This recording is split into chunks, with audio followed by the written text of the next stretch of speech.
Assalamualaikum warahmatullahi wabarakatuh.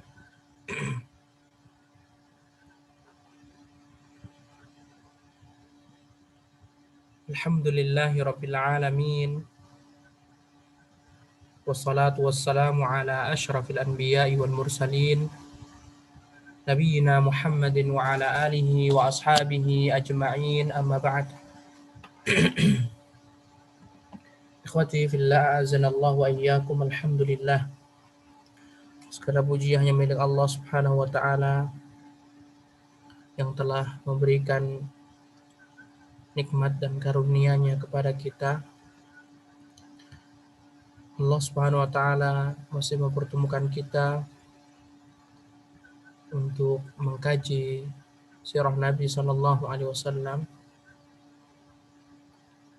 menggunakan kitab Ar-Rahiqul Makhtum karya Syekh Safiur Rahman Al-Mubarakfuri rahimahullah ta'ala.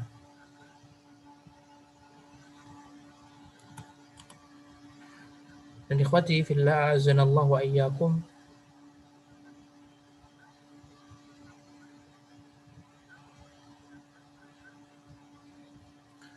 alhamdulillah kita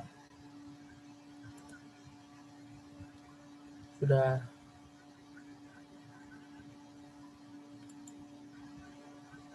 menyelesaikan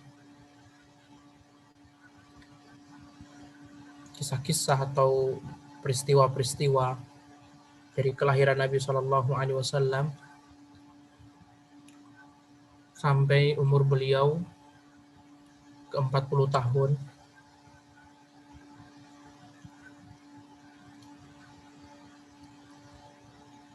Dan kita sampai di pembahasan turunnya wahyu kepada Nabi Shallallahu Alaihi Wasallam.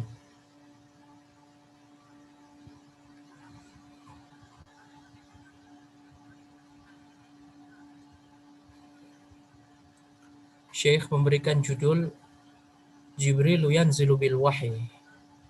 Malaikat Jibril turun membawa wahyu.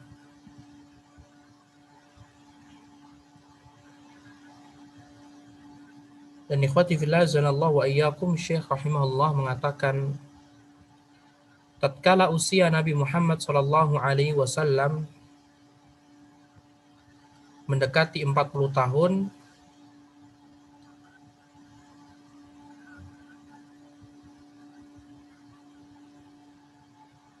dan perenungannya terdahulu telah memperluas jurang pemikiran antara diri beliau dan kaumnya.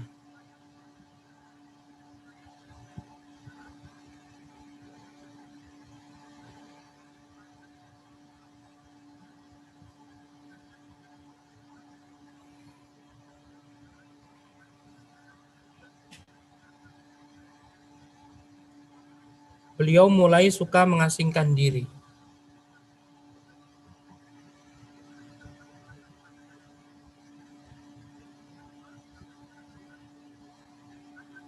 Karenanya beliau biasa membawa roti yang terbuat dari gandum dan bekal air menuju Gua Hira.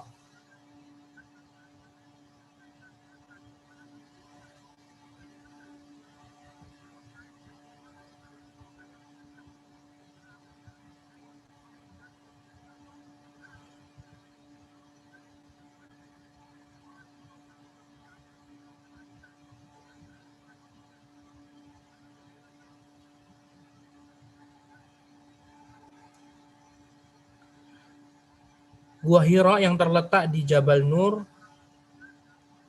yang jauh 2 mil dari Mekah, atau sekitar 6 kilometer dari Mekah.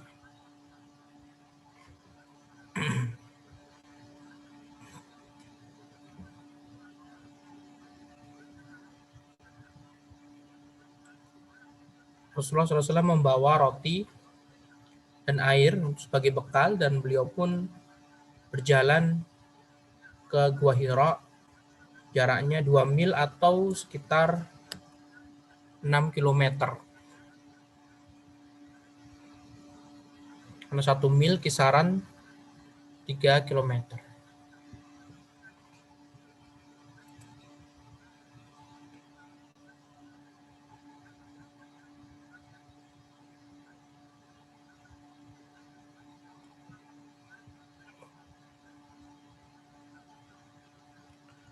Gua Hira merupakan gua yang sejuk.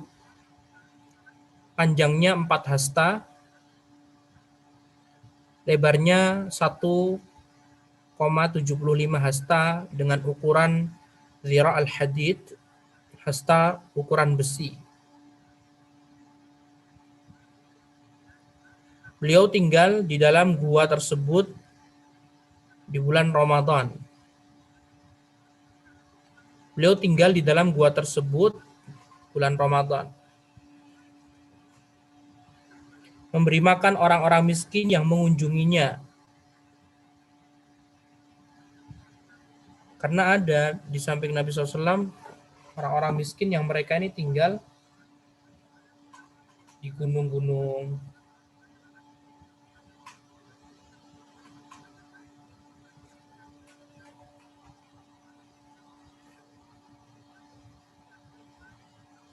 Menghabiskan waktu beliau sallallahu alaihi wasallam dalam beribadah dan berpikir mengenai pandangan alam di sekitarnya dan kekuasaan yang menciptakan sedemikian sempurna di balik itu. Yang memikirkan Allah, memikirkan agama Nabi Ibrahim. Beliau tidak dapat tenang melihat kondisi kaumnya yang masih terbelenggu oleh keyakinan syirik yang usang dan gambaran tenangnya yang demikian rapuh, tentangnya yang demikian rapuh. Akan tetapi beliau tidak memiliki jalan yang terang, manhaj yang jelas, ataupun jalan yang harus dituju, yang berkenaan di hatinya dan disetujuinya. Jadi Rasulullah SAW sudah berpikir tentang perbuatan kaumnya yang mereka menyembah berhala yang tidak bisa berkata maupun berbuat apa-apa.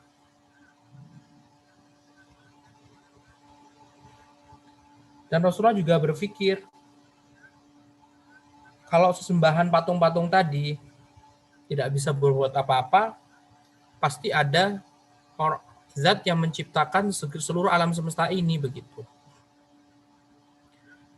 Pilihan mengasingkan diri atau uzlah yang diambil oleh Rasulullah SAW ini merupakan bagian dari tadbir, skenario Allah Subhanahu wa Ta'ala terhadapnya. Juga agar terputusnya kontak dengan kesibukan-kesibukan duniawi, goncangan kehidupan dan ambisi-ambisi kecil manusia yang mengusik kehidupan menjadi sebagai suatu perubahan. Untuk kemudian mempersiapkan diri menghadapi urusan besar yang sudah menantinya sehingga siap mengemban amanah yang agung. Merubah wajah bumi dan meluruskan garis sejarah uzlah yang sudah diatur oleh Allah ini terjadi 3 tahun menjelang beliau diangkat menjadi Rasul. Jadi Rasulullah SAW itu mulai menyendiri itu ketika umur 37. Umur 37 sudah mulai menyendiri. Sebelumnya Rasulullah SAW tidak menyendiri di Gua Hira. Atau istilah kita lebih dikenal dengan meditasi begitu ya. Jadi Rasulullah SAW mulai menyendiri ketika umur 37 tahun atau 3 tahun sebelum Rasulullah diutus menjadi nabi. Beliau menjalani uzlah ini selama sebulan dengan semangat hidup yang penuh kebebasan dan merenungi kegaiban yang tersembunyi di balik kehidupan tersebut hingga tiba waktunya untuk berinteraksi dengannya saat Allah memperkenankannya. Jadi betul-betul Rasulullah SAW ini 3 tahun dan 3 tahun ini beliau tidak fokus setiap hari, setiap waktu enggak, cuma di bulan Ramadan saja. Sampai ketika beliau umur 40 tahun dan di bulan Ramadan juga seperti kebiasaan beliau pun di Gua Hira. Maka inilah kisahnya. Jibril alaihi salam turun membawa wahyu. Tatkala usia beliau Shallallahu Alaihi Wasallam genap 40 tahun, yang merupakan puncak kematangan, dan ada pula yang menyatakan bahwa di usia inilah para rasul diutus.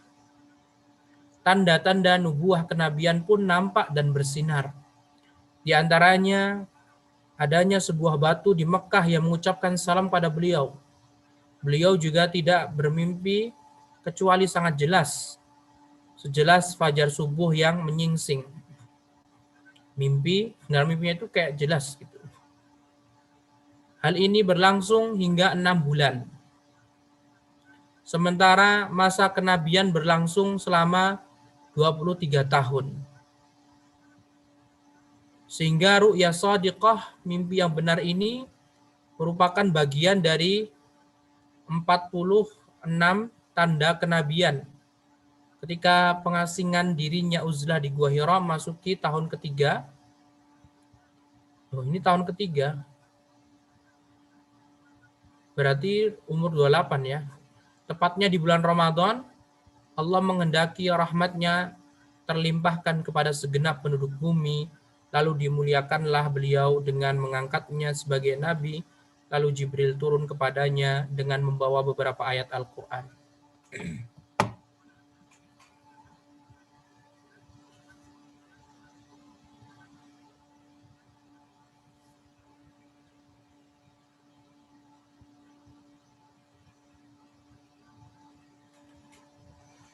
Ru'ya shadiqah 6 bulan.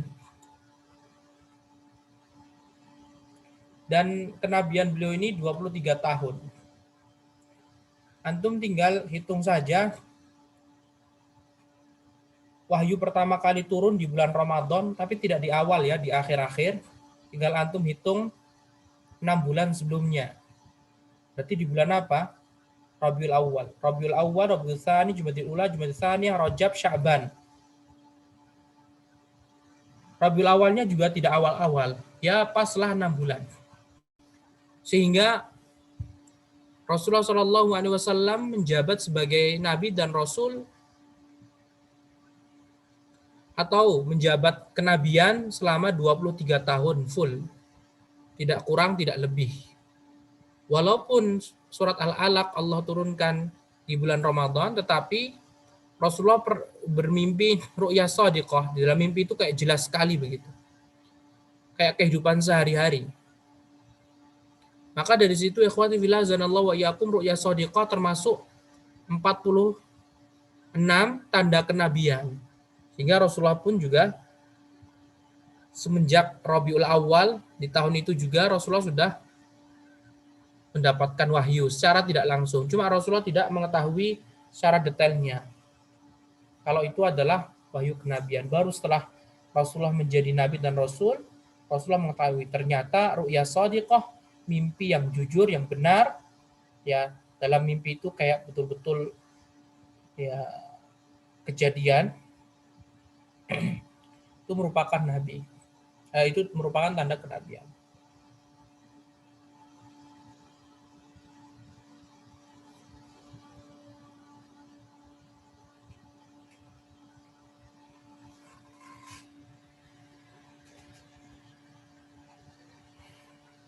Ibnu Hajar mengatakan,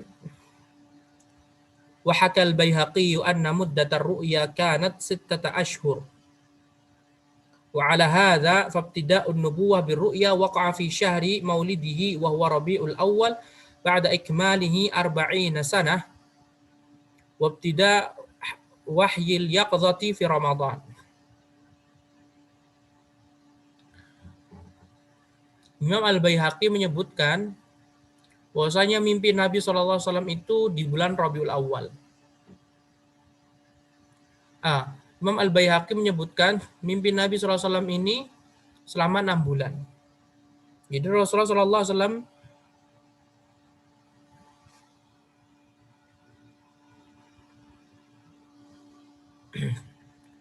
bermimpi ru'ya shadiqah, dalam mimpi itu kayak betul-betul pagi begitu, kayak siang. Misalkan dikejar-kejar apa atau bertemu dengan siapa, itu kayak betul-betul ternyata bangun-bangun ternyata mimpi. Itu namanya ru'ya shadiqah. Dan itu Rasulullah Shallallahu Alaihi Wasallam alami selama 6 bulan dan tepatnya pas kelahiran Nabi SAW. Jadi ibarat kata Rasulullah Shallallahu Alaihi Wasallam pertama kali mendapatkan mimpi yang benar itu di usia pas genap 40 tahun. Tetapi beliau mendapatkan wahyu surat Al-Alaq ayat 1 sampai ayat 5 itu ketika beliau berusia 40 tahun lebih 6 bulan. Paham ya? Karena jarak antara ru'yah shadiqah sama surat Al-Alaq itu 6 bulan. Rabiul Awal, Rabiul Tsani, Jumadil Ula, Jumadil Tsaniyah, Rajab, Sya'ban. Itu perkataan siapa? Ibnu Hajar. Seperti yang kita sebutkan tadi.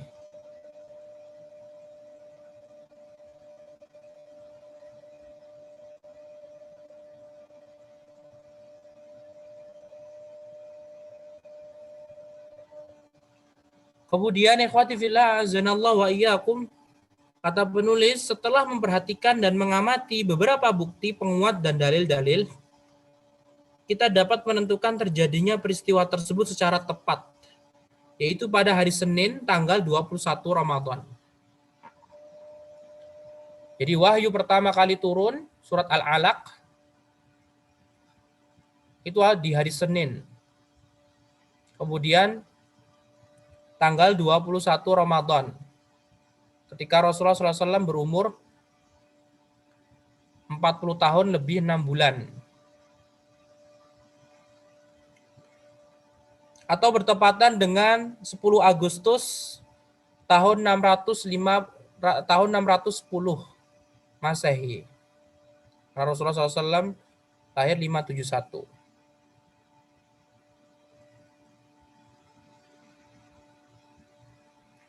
Tepatnya beliau saat itu sudah berusia 40 tahun, 6 bulan, 12 hari menurut kalender Hijriah dan sekitar 39 tahun, 3 bulan, 20 hari berdasarkan kalender Masehi. Kalau cara yang kayak gini nanti orang-orang buat acara nuzulul Quran dong. Kan sudah pasti. Kalaupun nanti membuat acara nuzulul Quran, tapi harus dipertanyakan lebih dahulu. Ada dalilnya tidak? Kalau ada dalilnya silahkan, tapi kalau nggak ada dalilnya, sekalipun sudah dipastikan turunnya pertama kali Al-Quran, tanggal 10 Agustus 610 Masehi, masih tetap tidak diperbolehkan, karena nggak ada dalilnya. Kalaupun 21 Ramadan pertama kali Allah turunkan kepada Nabi surat Al-Alaq, sudah jelas dan tentu. Kalau tidak ada dalilnya, ya tidak boleh melakukan acara nuzul Quran. Kemudian Syekh Sofi Rahman Mubarakfuri, beliau menjelaskan komentarnya, ikhtalafal mu'arrikhuna ikhtilafan kabira fi awwali syahrin akramahullahu fihi bin nubuwah wa inzalil wahyi. فذهب طائفة كبيرة إلى أنه شهر ربيع الأول وذهبت طائفة أخرى إلى أنه رمضان وقيل هو شهر رجب. انظر مختصر سيرة الرسول للشيخ عبد الله بن محمد ابن عبد الوهاب النجدي. Mukhtasar Sirah Rasul karya Abdullah bin Muhammad. Beneran nggak nih? Mukhtasar Sirah Rasul yang kita kaji ini kan karyanya Syekh Muhammad bin Abdul Wahab, bukan Abdullah.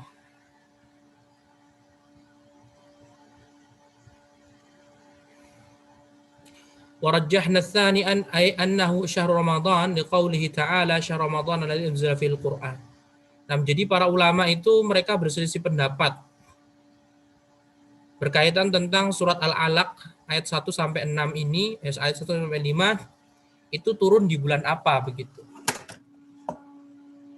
Sebagian ulama mengatakan turun di Rabiul Awal, sebagian ulama mengatakan turun di bulan Rajab, sebagian ulama mengatakan turun di bulan Ramadan, dan turun di bulan Ramadan inilah yang dikuatkan oleh Syekh Sofi Rahman Al-Mubarakfuri. Dan inilah yang kita tahu. Karena Allah Subhanahu wa taala jelas mengatakan syahrul Ramadan alladzi unzila fihil Qur'an, bulan Ramadan bulan yang diturunkan di dalamnya Al-Qur'an. Dan juga Allah mengatakan inna anzalnahu fi lailatul qadar, sesungguhnya kami Allah menurunkan Al-Qur'an pada malam Lailatul Qadar. Dan malam 21 Ramadan itu adalah malam Lailatul Qadar. Karena malaikat Jibril turun untuk pertama kali untuk pada Nabi SAW. Dan telah diketahui bahwasanya malam Lailatul Qadar datangnya di bulan Ramadan, bukan di selain bulan Ramadan. Inna anzalnahu fi lailatin mubarakah inna kunna munzirin. Nah, intinya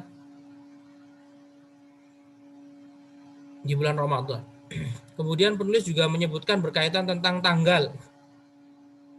Tanggalnya pun juga diperselisihkan, nanti bisa baca sendiri.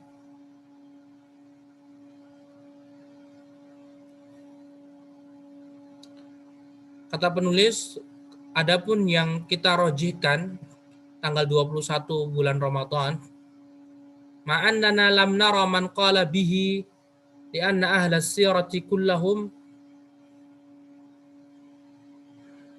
Walaupun kata penulis Syekh Sofi Rahman, walaupun kita ini merojihkan tanggal 21 Ramadan, tapi kita nggak tahu ulama yang berpendapat seperti ini gitu.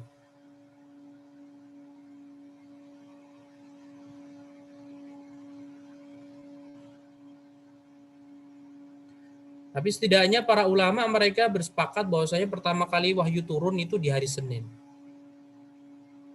Ya, namanya ini penelitian ya. Jadi kembali kepada sang peneliti.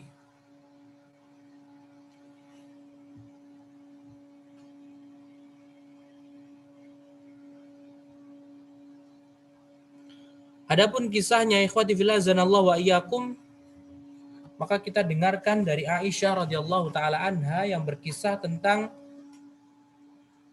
wahyu pertama kali turun.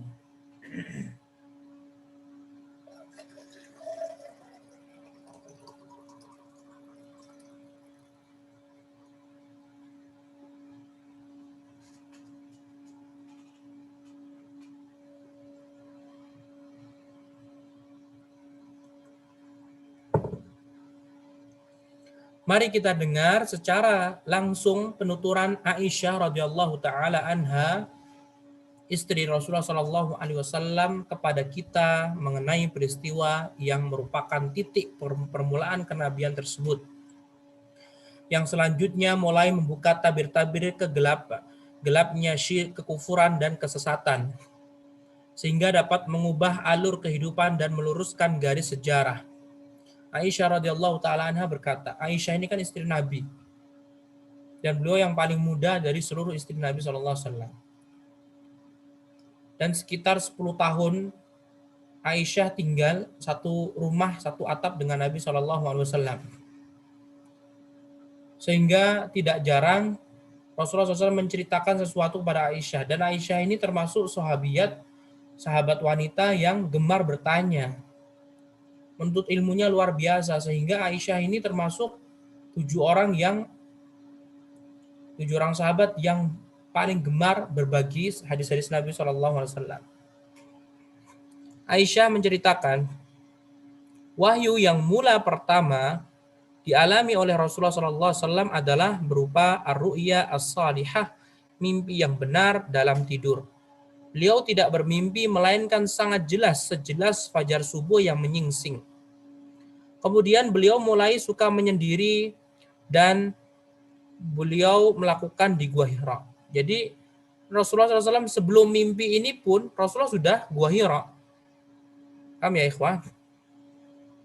Jadi kisahnya adalah intinya Rasulullah ini ketika umur 28 tahun, ya beliau ini udah suka menyendiri di Gua Hira. Ya mungkin sebulan sekali begitu, izin sama Khadijah. Ya, pokoknya ke Gua Hira. Jarak sekitar 6 km atau 2 mil dari Mekah. Nah, kemudian pas ketika umur 40 tahun, pas tepat umur 40 tahun, Rasulullah SAW bermimpi. Ya. Nah, ketika mimpi ini kan umur 40 tahun. 6 bulan setelahnya, tepat di bulan Ramadan, Rasulullah pergi lagi kemana? Ke Gua Hira. Nah,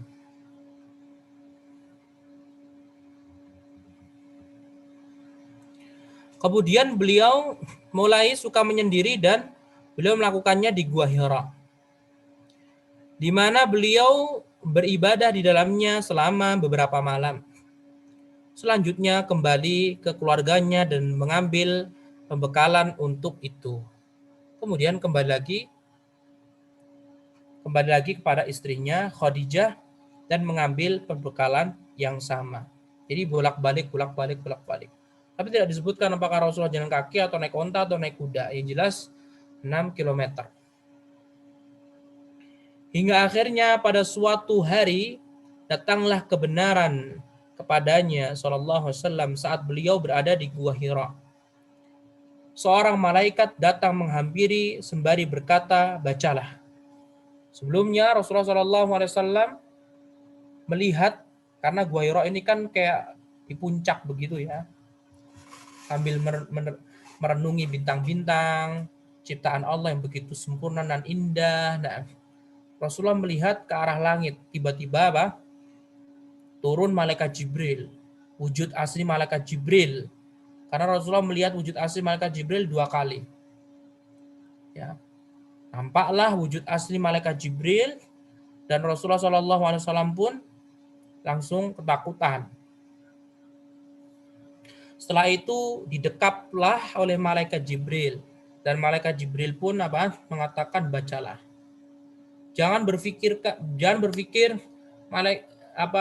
Gua Hira yang sangat sempit tadi, 4 hasta, kemudian lebarnya 1,75 tadi ya. Jangan antum berpikir malaikat Jibril nggak bisa masuk atau gimana begitu.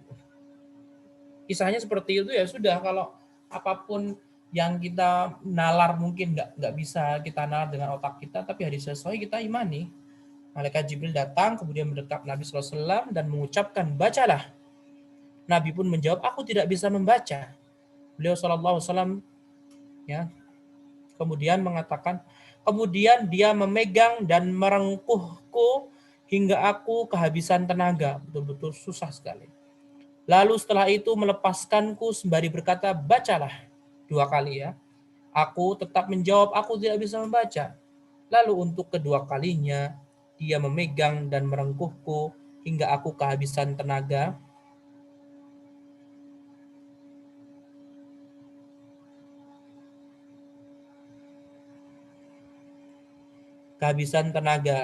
Kemudian melepaskanku seraya berkata lagi, "Bacalah." Aku tetap menjawab, "Aku tidak bisa membaca." Kemudian dia melakukan hal yang sama untuk ketiga kalinya sembari berkata, "Iqra bismi rabbikal ladzi khalaq, khalaqal insana min 'alaq. Iqra wa rabbukal akram alladzi 'allama bil qalam. 'Allamal insana ma lam ya'lam." Bacalah dengan menyebut nama Rabbmu yang menciptakan. Dia telah menciptakan manusia dari segumpal darah. Bacalah, dan Rabbmu lah yang paling pemurah, yang mengajar manusia dengan perantara kolam, pena ya. Dia mengajarkan kepada manusia apa yang tidak diketahuinya.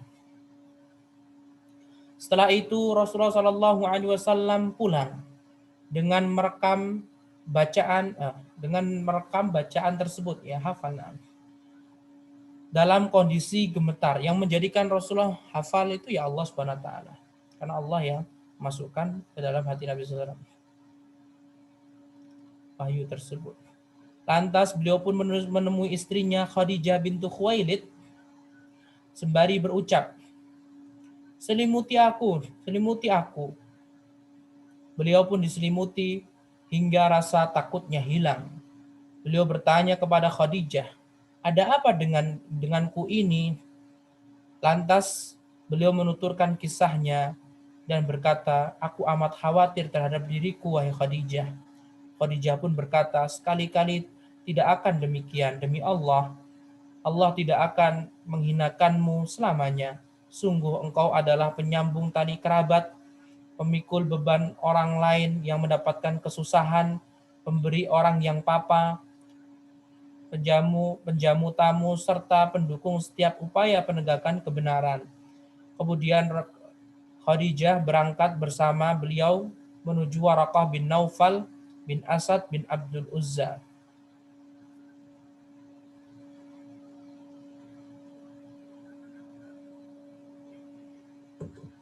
yaitu sepupu Khadijah. Waraqah merupakan seorang penganut agama Nasrani pada jahiliyah dan mampu menukil beberapa tulisan dari Injil dengan tulisan Ibrani sebanyak yang mampu ditulisnya.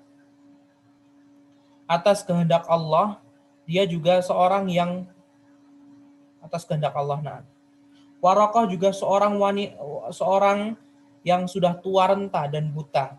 Maka berkatalah Khadijah kepadanya, "Wahai sepupuku, dengarkan cerita dari keponakanmu ini." Maka Waraqah pun berkata, "Wahai keponakanku, apa yang engkau lihat?" Maksudnya bertanya kepada Nabi Muhammad SAW, "Apa yang kamu lihat?"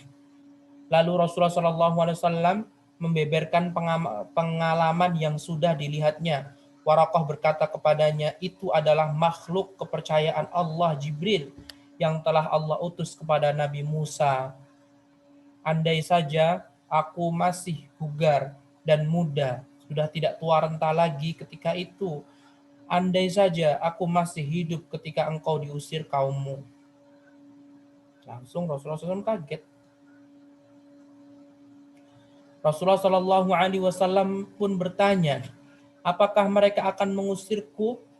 Waraqah pun menjawab, "Ya, tidak seorang pun yang membawa seperti yang engkau bawa itu, kecuali akan dimusuhi. Dan jika aku masih hidup pada saat itu, niscaya aku akan membelamu dengan segenap jiwa ragaku." Kemudian tak beberapa lama dari itu, Waraqah meninggal dunia dan wahyu pun terputus mengalami masa vakum. Ya, dikatakan bahwasanya Waraqah bin Naufal masuk Islam.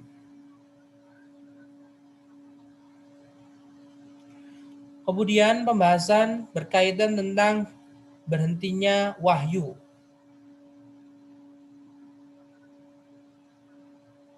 atau vakum. Wahyu mengalami masa vakum.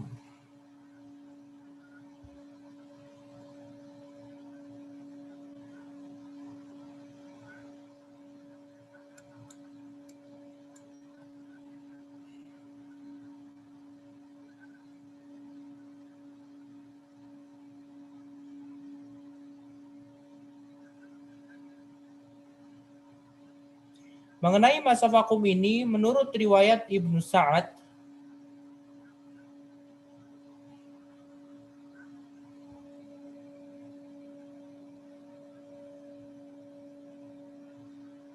ini ada yang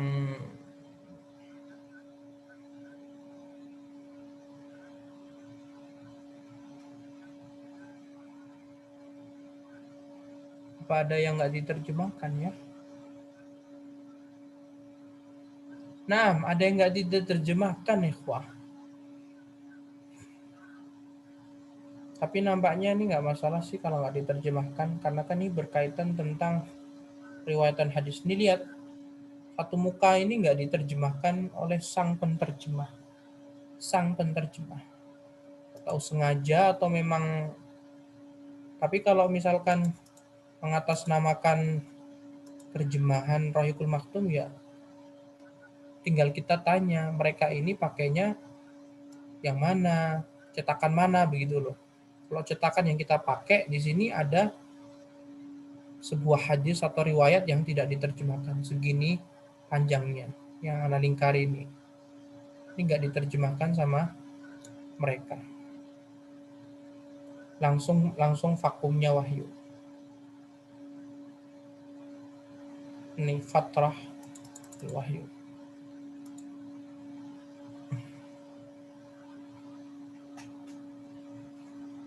Mengenai masa vakum ini, menurut riwayat Ibnu Sa'ad dari Ibnu Abbas, terdapat informasi bahwa ia hanya berlangsung selama beberapa hari. Pendapat inilah yang kuat, bahkan dapat dipastikan setelah mengadakan penelitian dari berbagai aspeknya. Adapun riwayat yang masyhur bahwa hal itu berlangsung selama 3 tahun atau 2 tahun setengah tidaklah benar sama sekali. Namun di sini bukan momen yang tepat untuk membantahnya secara terperinci. Pada masa vakum tersebut, Rasulullah SAW dirundung kesedihan yang mendalam dan diselimuti oleh kebingungan dan kepanikan. Beberapa hari, walaupun ada yang mengatakan sekitar 3 tahun, wahyu terputus. Ada yang mengatakan 2,5 tahun, wahyu terputus.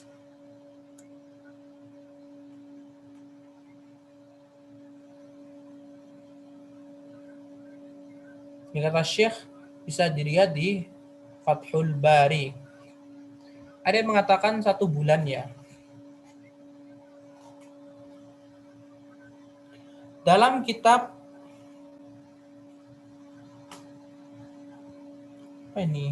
dalam kitab At-Ta'bir Imam Bukhari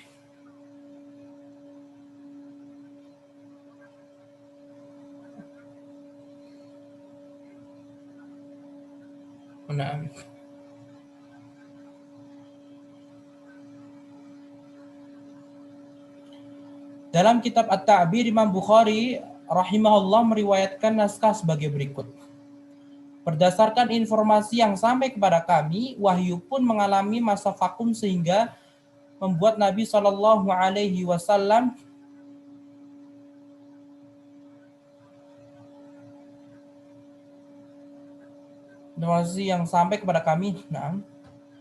wahyu pun mengalami masa vakum sehingga membuat Nabi Shallallahu Alaihi Wasallam sedih dan berulang kali berlari kencang agar dapat terjerembab dari puncak-puncak gunung. Apa ini bahasa terjerembab? Namun setiap beliau mencapai puncak gunung untuk mencampakkan dirinya, malaikat Jibril menampakkan wujudnya. Ini bukan menampakkan wujudnya ya, karena nggak pernah dilihat oleh malaikat Jibril.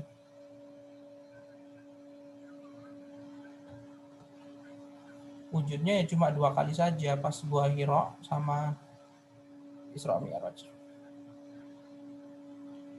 Wahai Muhammad, sesungguhnya engkau benar-benar utusan Allah. Spirit ini dapat menenangkan dan menstabilkan kembali jiwa Nabi Muhammad SAW. Lalu beliau pun pulang. Namun manakala masa vakum itu masih terus berlanjut, beliau pun mengulangi tindakan sebagaimana sebelumnya. Dan ketika dia mencapai puncak gunung, malaikat Jibril kembali menampakkan wujudnya.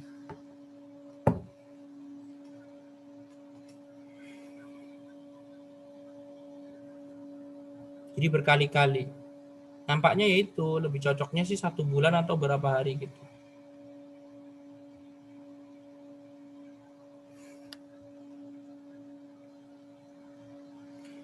Baru setelah itu Jibril alaihi salam turun kembali membawa wahyu.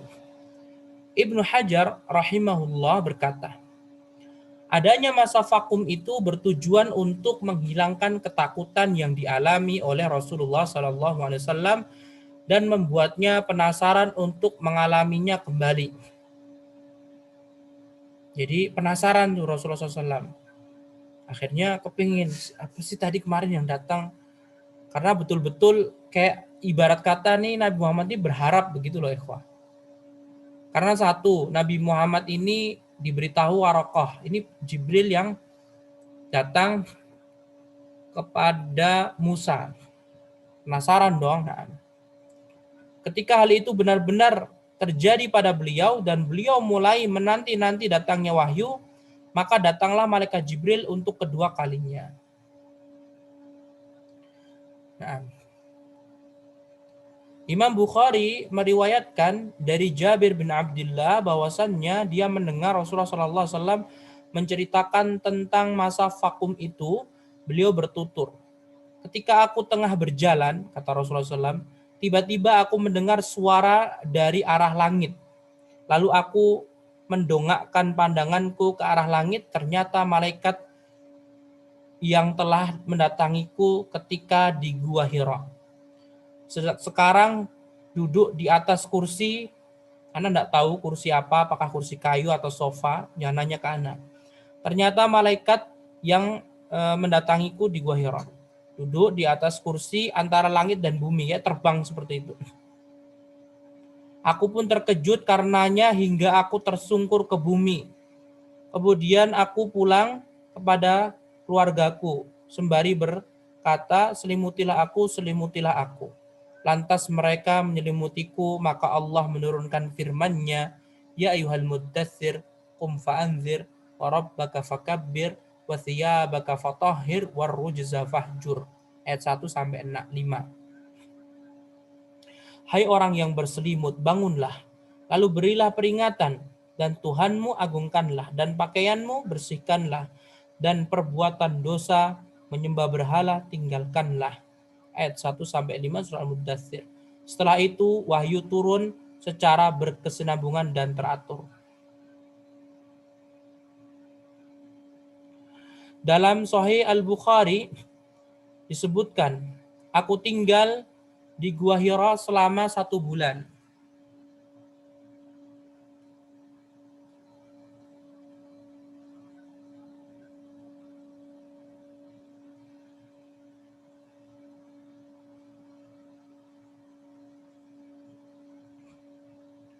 Aku tinggal di Gua Hira selama 1 bulan.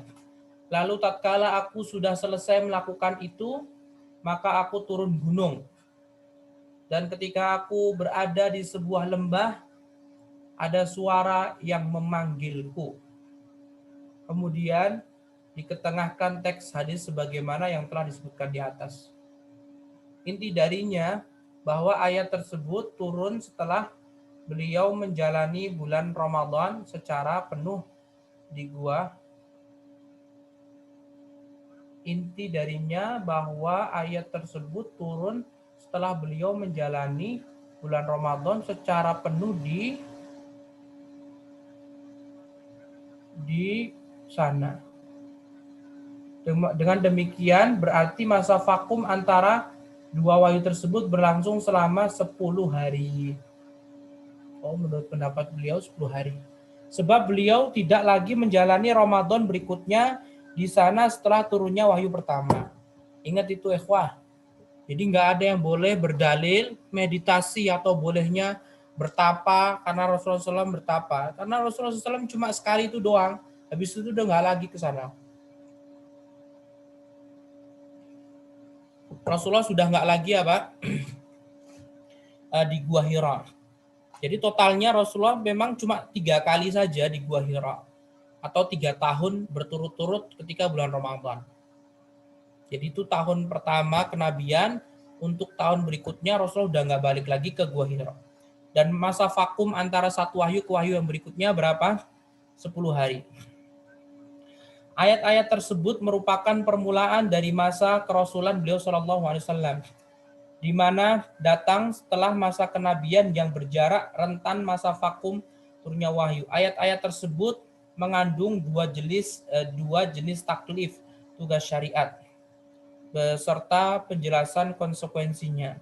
Barulah beliau menjelaskan berkaitan tentang surat tadi. Jenis pertama adalah menugaskan beliau agar menyampaikan al-balagh dan memberi peringatan at-tahdzir saja. Hal ini sebagaimana firman Allah Subhanahu wa taala, "Qum fa'anzir." Bangunlah lalu beri peringatan. Makna ayat ini, peringatkanlah manusia agar akan azab Allah atas mereka jika mereka tidak bertaubat dari perbuatan mereka yang berupa dosa, kesesatan, beribadah kepada selain Allah yang Maha Tinggi, serta berbuat syirik kepadanya dalam zat, sifat-sifat, hak-hak, dan perbuatan-perbuatannya. Jenis kedua adalah beban taklif beliau agar menerapkan semua perintah Allah Subhanahu wa taala. Jadi berdakwah kemudian mengamalkan. terhadap dirinya dan berkomitmen terhadapnya dalam diri beliau agar mendapatkan keridhaan Allah dan menjadi suri tauladan yang baik bagi orang yang beriman kepadanya. Hal ini tercermin pada ayat-ayat berikutnya, wa rabbaka fakabbir, dan Rabbmu agungkanlah. Jadi tugas Rasulullah ini apa? Berdakwah dan mengamalkan apa yang diperintahkan Allah. Allah memerintahkan untuk bertakbir, ya sudah, takbir. Maknanya adalah khususkanlah pengagungan hanya kepada Allah dan janganlah menyekutukannya dengan seorang pun. Kemudian juga firman Allah, jadi setelah Allah memerintahkan Nabi untuk bertakbir, maksudnya sholat ya ikhwah. Oh, maksudnya adalah sholat. Tapi sholat di sini bukan wajib ya. Nah, kemudian Allah juga memerintahkan Nabi SAW untuk apa? Wathiyabaka fatahhir, dan pakaianmu bersihkanlah. Makna lahiriah adalah membersihkan pakaian dari jasad. Membersihkan pakaian dan jasad. Pakaian dan jasad. Sebab tidaklah layak bagi orang yang mengagungkan Allah dan menghadap kepadanya dalam kondisi berlumur najis dan kotor. Manakala kebersihan ini dituntut untuk dilakukan, tentu kesucian atau kebersihan dari virus-virus syirik, pekerjaan dan akhlak yang hina lebih utama untuk dituntut. Wathiyabaka fatahhir itu berarti apa?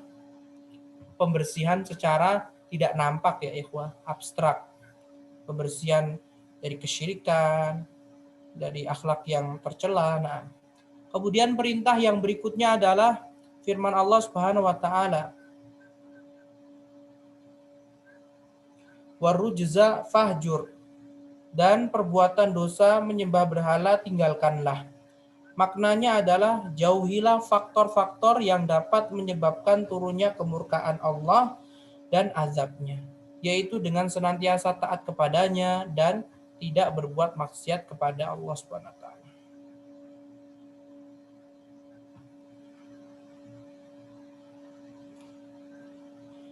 Kemudian juga firman Allah Subhanahu wa taala, dan janganlah kamu memberi dengan maksud memperoleh balasan yang lebih banyak.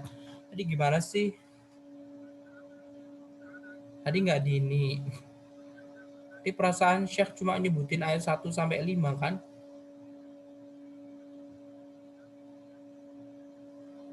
Tapi penjelasannya sampai ayat berapa?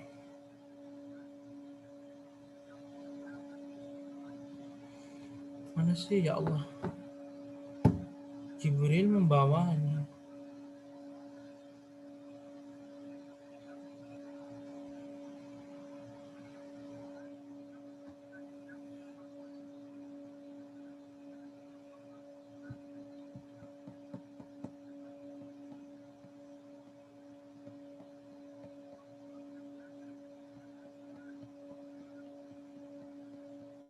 Ini apa nggak diterjemahkan lagi atau gimana ya?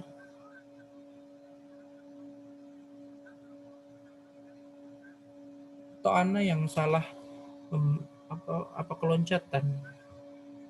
88 ayat 88, 89, 90.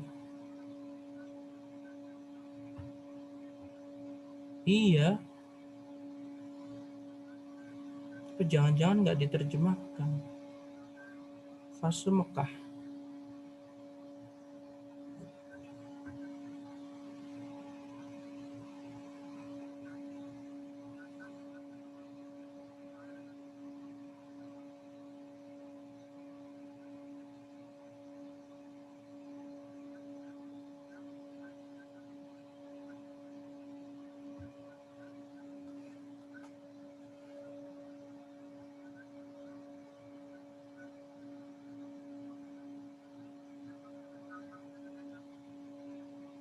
Coba kita baca dulu yang terjemahan Ana. Janganlah kamu berbuat baik karena menginginkan upah dari manusia atasnya dan balasan yang lebih utama di dunia. Sedangkan ayat yang terakhir di dalamnya mengandung peringatan agar terjadinya perlakuan tidak baik dari kaumnya ketika Nabi berbeda agama dengan mereka, mengajak mereka kepada Allah semata dan memperingatkan mereka akan azab dan siksaan karena Allah.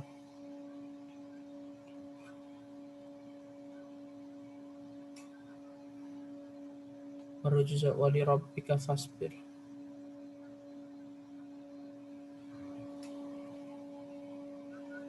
Permulaan ayat-ayat tersebut surah Al-Mudaththir berbicara tentang panggilan langit nan agung melalui suara zat yang maha besar dan maha tinggi yang menyeru Nabi SAW agar melakukan urusan yang mulia ini dengan meninggalkan tidur, berselimut, dan berhangat-hangat guna menyongsong panggilan jihad.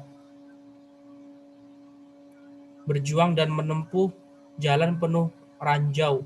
Hal ini tergambar pada dalam firman-Nya Allah SWT. Ya ayyuhal muddatsir qum fa'anzir. Hai orang berselimut, bangunlah lalu berilah peringatan. Seakan-akan dikatakan kepada beliau, sesungguhnya yang hanya hidup dengan kepentingan dirinya saja bisa saja hidup tenang dan nyaman. Sedangkan engkau yang memiliki beban yang besar ini, bagaimana mungkin engkau tidur? Masya Allah, ini kepada ustadz, kepada para da'i ya.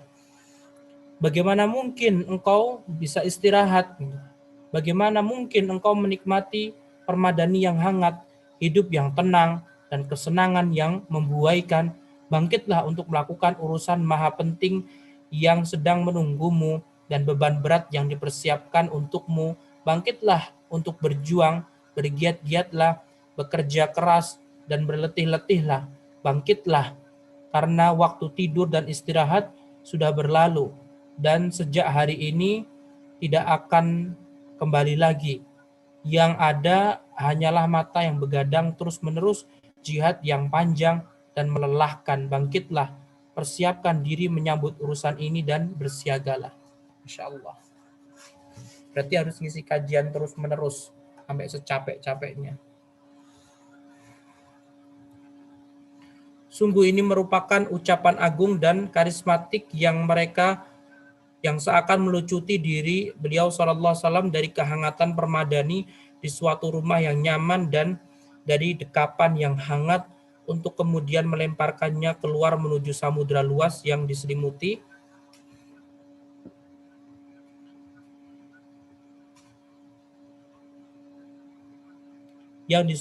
oleh deru ombak dan hujan yang mengguyur. Samudra di mana antara tarik-menarik di dalam perasaan manusia dan realita hidup menjadi sama saja.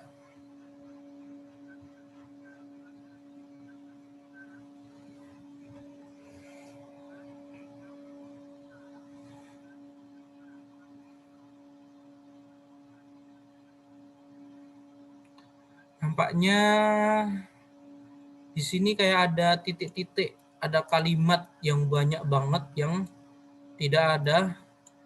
nggak disebutkan. Karena nggak tahu apakah cetakan yang Ana pegang ini cetakan yang keberapa begitu. Karena setelah Jibril turun membawa wahyu kedua ini udah nggak ini. Kita ngeliat deh, ini halamannya. Ini halaman 69.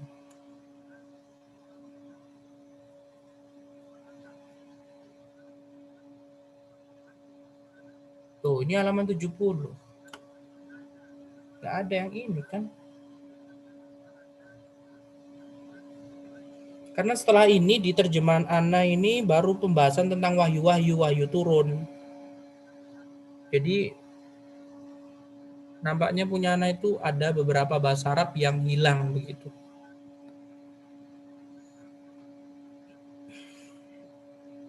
Nah, maka bangkitlah Rasulullah SAW menyampaikan dakwah dan terus melakukannya setelah datangnya perintah itu selama lebih dari 20 tahun.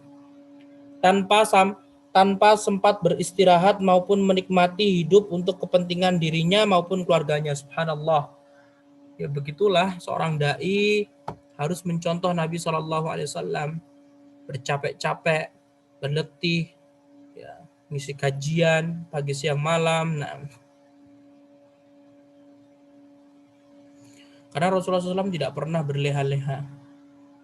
Cuma istirahat sebentar, habis itu lanjut lagi. Nah, tanpa sempat beristirahat. Ya. Bangkit dan tetap bangkit menegakkan dakwah kepada Allah, mengemban di pundaknya beban yang amat berat dan syarat. Namun beliau tidak merasa berat dan terbebani. Beban amanah, ya, orang lain mungkin melihat Rasulullah capek banget ya, ngisi kajian ini dan itu. Tapi ya Rasulullah SAW melakukannya biasa karena sudah terbiasa begitu. Beban amanah yang sangat besar di muka bumi ini, beban umat manusia secara keseluruhan, beban akidah secara keseluruhan, dan beban perjuangan dan jihad di medan-medan yang berbeda. Beliau hidup menghadapi pertempuran terus-menerus yang tiada henti selama lebih dari 20 tahun. Selama tenggang waktu itu, tidak satu pun hal yang dapat membuatnya lengah, yaitu sejak beliau mendengar panggilan langit dan agung, yang beliau terima darinya tugas yang mendebarkan. Semoga Allah membalas jasa beliau terhadap manusia secara keseluruhan dengan sebaik-baik imbalan. Amin.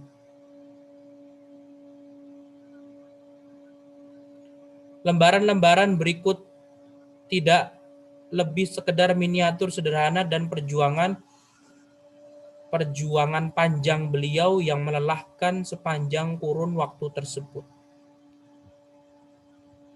Sudah, berarti kayak ibarat kata nih, dari mulai ini sampai penjelasan wahyu ini ada mungkin 2 halaman atau 1 halaman yang tidak ada di PDF Anda.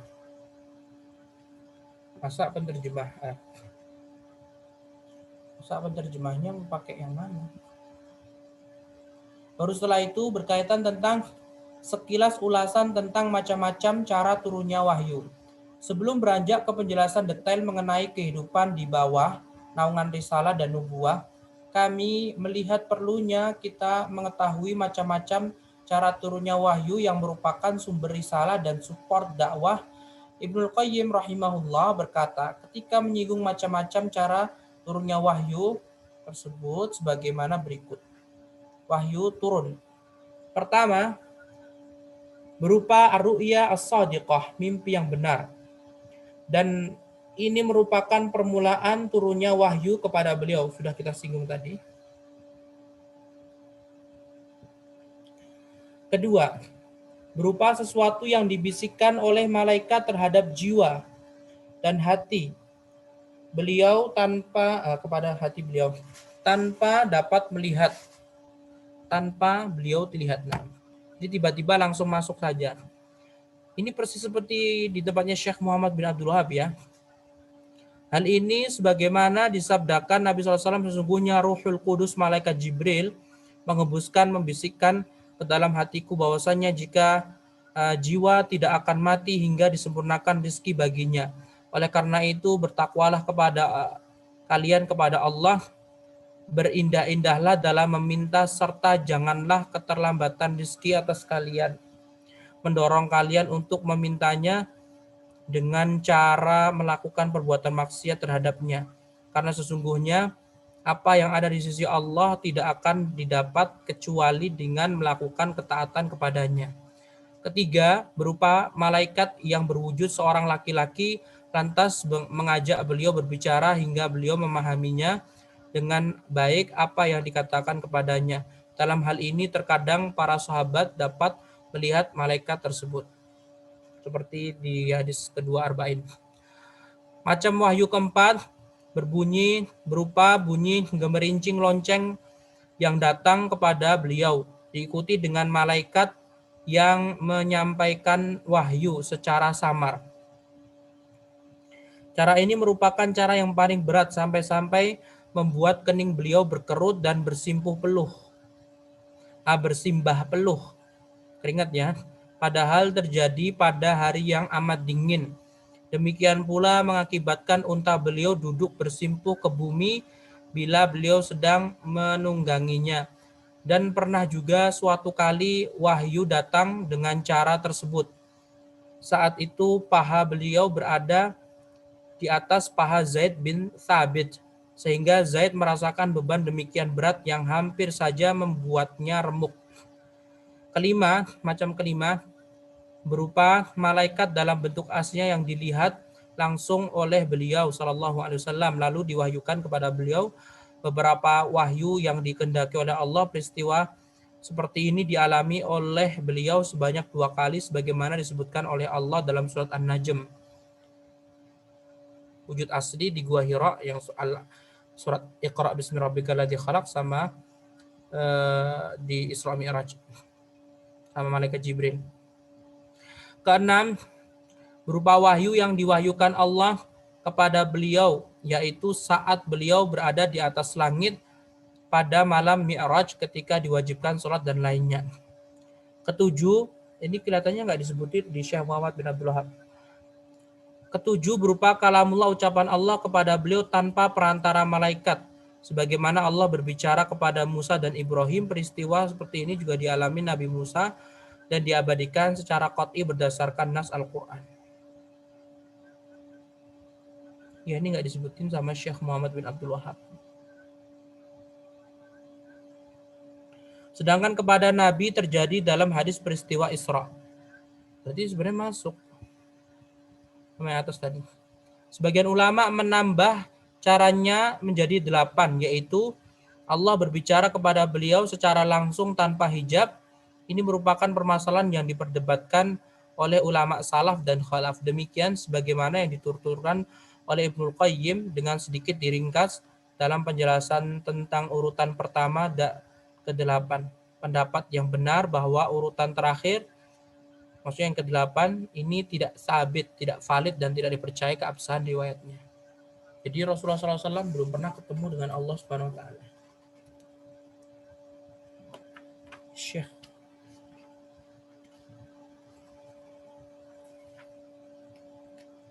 Wahyu turun berapa cara? Kan punya Syekh Muhammad bin Syekh di Mukhtasar Sirah Rasul hanya 6, di sini 7, bahkan tambahkan 8. Nah, dengan ini ikhwati fillah zanallahu wa iyyakum, kita telah menyelesaikan pertemuan pada malam hari ini. Wallahu taala alam wa billahi taufiq wa sallallahu wasallam ala nabiyyina Muhammad wa ala alihi wa sahbihi wa sallam tasliman katsira. Assalamualaikum warahmatullahi wabarakatuh.